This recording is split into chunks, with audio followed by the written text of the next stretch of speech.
Should Jonathan leave the current esports team and make his lineup with another organization?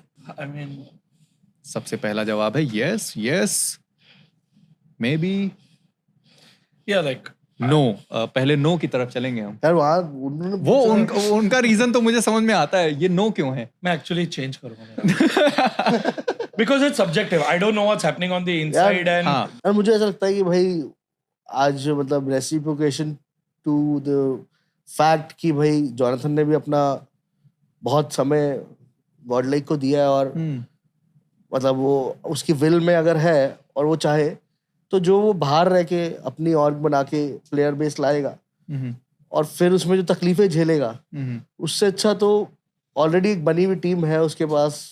Canton है, बड़े भाई जैसा है उसके. आई थिंक वो अगर इसी में कंटिन्यू करके एंड ऑफ द डे वो अपने डिसीजन जो उसको चाहिए वो उसको मिल ही जाएगा.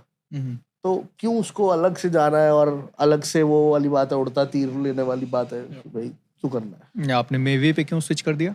so पहले yes because public perception अगर third person perspective से देखे तो yes because अगर Jonathan अपना कुछ अलग करता है apart from the organization that he is with right now I think there is a lot more he can do as we discussed earlier. जैसे Disguised was Ludwig, there are a lot of content creators who have started their own. Solia TX का ही example ले लो, he can do something similar. But फिर आप कहना चाह रहे हो कि वो खुद छोड़ दे. हाँ means वही but फिर example फिर वही why I switch to maybe is because I don't know internally क्या हो रहा है. अगर वो सेम चीज गॉडलेग में रह के कर सकता है as Godleg, I said why not? Because then if he can move from being just a player in Godleg to probably being co-owner and add a lot more value, then why not? Then और कहीं और जाके क्यों ही शुरुआत से zero से करे when he's already given so much time and effort to Godleg. He can help that become 10x of what it is today, whether that means him playing or not. So that's why I switched to आपके पास कुछ अलग जवाब? Maybe. नहीं, मैं तो यार जो लोगों को जानता हूँ, जो लोगों को पसंद करता हूँ, उनको एडवाइस देता हूँ. उसको जानता नहीं हूँ, मेरे को एडवाइस देना ही नहीं, उसकी मर्जी. Fair enough. सदी का सबसे बड़ा सवाल ये है कि will we get a call to delete this segment later on? सबसे पहले मेरे को लगता है No, but I would say maybe because I don't know call किसको जाएगा. आपको या यश को आया था लास्ट टाइम. मैं तो होस्ट हूँ. I don't आपका know. है no. Call me. I don't think. No. आएगा या तो मेरे को आएगा. मैं तो डिलीट करवाने वालों में से हूँ नहीं. और ऐसा कुछ गलत बोला नहीं है. अगर किसी ने कुछ बोला भी है तो सबने अपने ओपिनियन रखे. ओपिनियन सबको रखने का अपना अधिकार है. आई थिंक यश ऐसा इंसान है नहीं जो डिलीट कर देगा.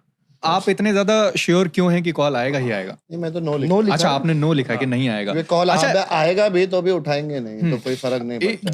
ये सवाल से इन सारे सवालों में से ये सवाल नहीं है, पर बहुत सारे ऑडियंस होती है ना जो पूछती है कि भाई साहब वही सिमिलर चेहरे क्यों दिखते हैं आपके पॉडकास्ट में, कुछ एक्स्ट्रा लोग क्यों नहीं आते, आप बुलाते नहीं, वो आते नहीं, क्या रीजन है? कोई कॉल नहीं उठा. It is a open podcast for everyone.